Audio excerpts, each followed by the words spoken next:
picture a place where the absolute dawn of human survival crashes headfirst into the 21st century. We're diving right into this explainer by heading to West Papua, a region so dense and so unbelievably remote that this single island is home to roughly 30% of all the spoken languages on Earth. Seriously, it's like a real-life time machine. Deep inside these massive rainforests, tribes like the Bosi and the Yali have survived for thousands of years in one of the most unforgiving environments imaginable. But what we're looking at today is a society standing right on the razor's edge.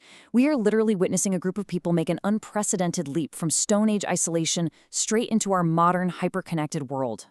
Now, cannibals. It's a word that usually sounds like it belongs in a Hollywood movie, right? But to understand this massive cultural transition, we have to look directly at the intense history of these tribes. Take a guy named Dami. He's a local fixer whose father was actually from the Yali tribe, a group famously known as some of the absolute last practitioners of cannibalism in Papua. Hearing him casually describe the taste of human flesh really jolts you awake. It forces you to realize what life here was actually like just a few decades ago. Dami explains that his father was a deeply kind family man, but to outsiders, he had to be completely ruthless. For his father's generation, rival clan members weren't just enemies, they were, quite literally, fresh meat, hunted to feed the family. This wasn't a myth, it was a daily survival reality deep in the jungle. And you know what's fascinating here, and it kind of blows your mind when you think about it, is that there wasn't just one reason for this taboo practice, it's a whole anthropological puzzle. When we think of cannibalism, our minds jump straight to the violent kind. That's called exocannibalism, hunting and consuming outsiders or enemy tribes as the ultimate power move to instill pure fear. But there was another, totally different motive called endocannibalism. This was practiced by some of the Highlander tribes, and it involved consuming their own deceased loved ones. It sounds shocking to us, but for them, it wasn't an act of violence at all.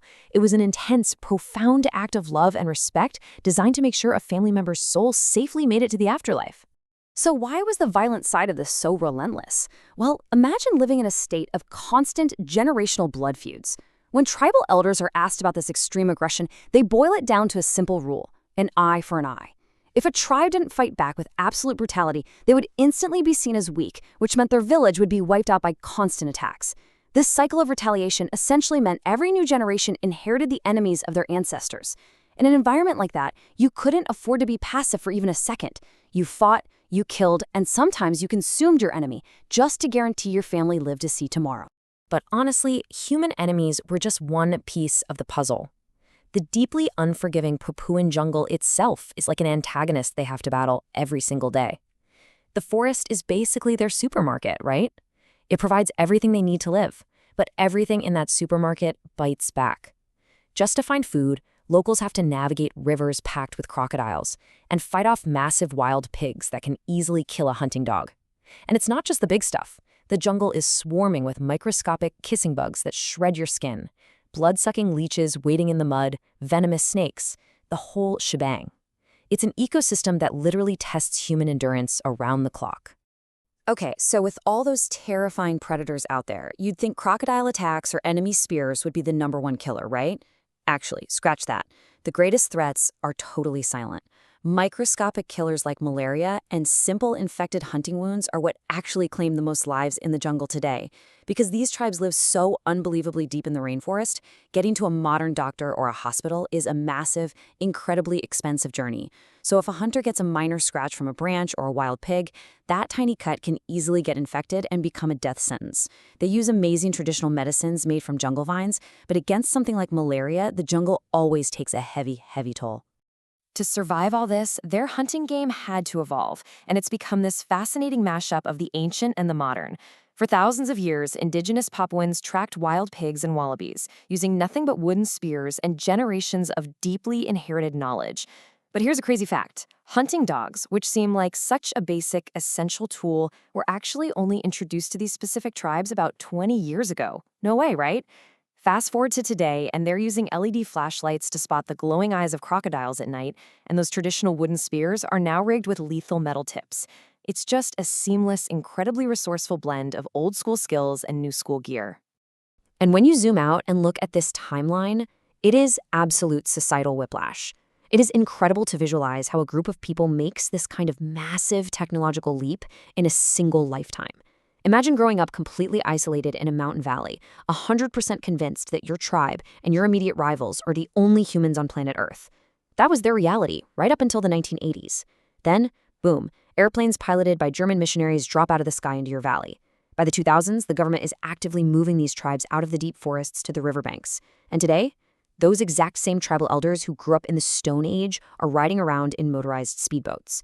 It's a transition that's almost impossible for us to wrap our heads around. And that first contact, it was incredibly surreal and honestly tragic. This stark quote from Dami captures exactly what happened when total prehistoric isolation met the outside world with unapologetic curiosity. When those first German missionary planes landed, these local tribes had literally never seen white skin before. Dami explained that the tribesmen didn't kill the missionaries out of pure malice. It was a mix of intense survival instinct and profound curiosity. They genuinely wondered if these strange new humans tasted different than the enemy tribes that usually hunted. Today, the tribes are highly apologetic about this history, but it perfectly highlights the volatile, deadly reality of two totally alien worlds violently crashing into each other for the very first time. So now, tribes like the Bozi and Yali are living in this wild, overlapping space. They are literally living in two worlds at exactly the same time. On one hand, you'll meet a young guy taking a brutal, grueling 3-day hike through dense jungle just to mine gold to support his family, or elders explaining that they still practice polygamy because they need to populate this massive island. But look closer, and on that exact same day, these guys are rocking modern branded athletic wear. They're navigating those dangerous rivers in gas-powered speedboats instead of dugout canoes. And get this, they are fully aware of viral videos floating around on global social media. But you know what's really beautiful about all this? Despite the brutal, bloody history we've just uncovered, their ultimate goal today is something all of us can relate to. They just want a better, safer future for their kids. When you ask them about all these rapid changes, the locals are overwhelmingly positive. They don't want their children fighting in ancestral wars or dying from treatable things like malaria. They are looking forward. They want their kids to go to university. They want them to become doctors to heal their community, or pilots to fly the exact same kinds of planes that once terrified their ancestors. It is just a profound, incredible testament to human hope and adaptability. So, what does this all mean for us? I want to leave you with a final thought to chew on. We are living through a totally unique moment in human history, watching the very last of these isolated wild frontiers fade away, replaced by the complex realities of modern survival.